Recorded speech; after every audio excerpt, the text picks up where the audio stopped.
Ma passion du Japon, elle doit venir sûrement de mon enfance et elle m'a été communiquée par mes parents qui sont partis un mois au Japon en 1977. Et donc j'étais enfant à l'époque et j'ai donc dû développer beaucoup d'attentes par rapport au Japon qui m'avait volé mes parents. Et pendant un mois, c'était très très long de rester avec les grands-parents. Et quand ils sont revenus, j'étais très en attente, évidemment. Il fallait on m'ait ramené des cadeaux, puisque j'avais attendu sagement. Et effectivement, ils sont arrivés avec deux valises énormes remplies de merveilles. Donc c'était les années 70. Économiquement parlant, le Japon était commençait à être très performant dans des tas d'objets, de gadgets, etc. Et donc moi, j'ai eu un petit transistor en plastique, tout petit, vert pomme.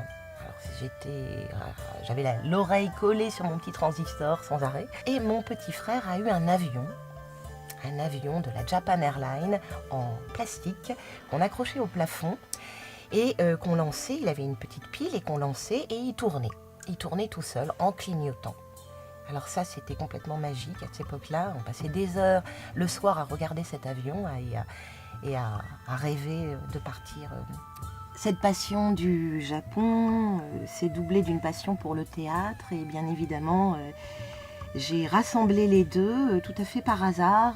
J'ai rencontré une jeune femme alors que je faisais de la mise en scène à Moscou qui désirait monter des contes zen et donc j'ai créé une compagnie et je l'ai mise en scène. On a commencé comme ça, donc à explorer le XIIe siècle au Japon, l'époque Heian. Après ça, j'ai eu envie de travailler sur l'époque Edo, XVIIIe siècle, et en particulier tout inspiré du monde tokyoïte du XVIIIe siècle. Ça parlait de vampires, de femmes vampires, fantômes, de guerriers. Voilà, c'était Botan Doro, ça c'était le deuxième spectacle. Après ça, j'ai exploré Hiroshima, les dégâts d'Hiroshima, parce que je voulais en parler depuis que j'étais toute jeune.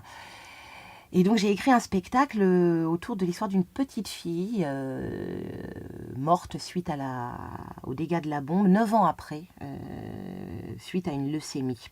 La mort étant très présente dans la culture japonaise, ce que j'aime beaucoup d'ailleurs, parce que c'est quelque chose qui me fascine aussi, et qui n'est pas tabou. Voilà. Après la mort, il se passe autre chose.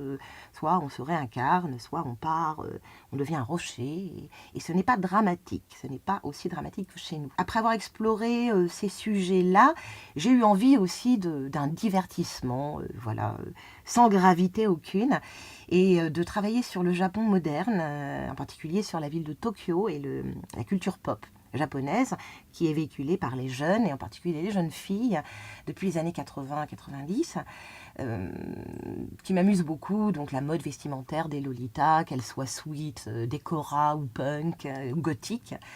Les mangas dessinés bien sûr, et puis les mangas animés. Donc là j'ai trouvé un conte qui mettait en jeu un lapin et un blaireau, un tanuki en japonais. Une histoire cruelle, affreuse, une histoire de vengeance affreuse, et ça m'a beaucoup amusé de la réécrire et de la transposer à Tokyo aujourd'hui. Entre en fait, au lieu d'un lapin et un blaireau, une jeune fille tokyoïte et un pauvre bandit yakuza, un peu sur leur tour. Voilà, donc c'est les déambulations et les déboires de ce blaireau dans Tokyo, avec cette jeune fille, voilà, dans un univers très pop, et dessiné par Sébastien Lebègue, qui est un graphiste qui vit à Tokyo, qui est français, qui a épousé une japonaise et que je suis allée rencontrer en février dernier pour écrire mon spectacle. Et voilà, très belle rencontre. Il m'a fait découvrir un peu Tokyo, pour le peu qu'on peut en découvrir en 10 jours, parce que c'est énorme. Et voilà, j'ai été fascinée et évidemment un peu déçue, comme tout fantasme qu'on réalise. C'était la première fois que j'allais au Japon. Et Tokyo est vraiment particulier dans le Japon, hein. On a un côté traditionnel, mais on a quand même le Tokyo très moderne. C'est fascinant, mais on a le monde de la surconsommation, la vie qui n'arrête pas 24 heures sur 24, et tout ce qui est beau, qui a de la valeur là-bas, n'étincelle pas, est caché, ne se montre pas, est dans l'ombre, reste opaque. Que chez nous, c'est tout ce qui est beau, c'est clinquant, c'est le cristal, c'est Versailles.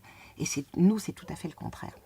Et c'est ce que j'aime chez eux, c'est que voilà, on obtient un accès à la beauté et aux belles choses, mais avec beaucoup de temps et de patience.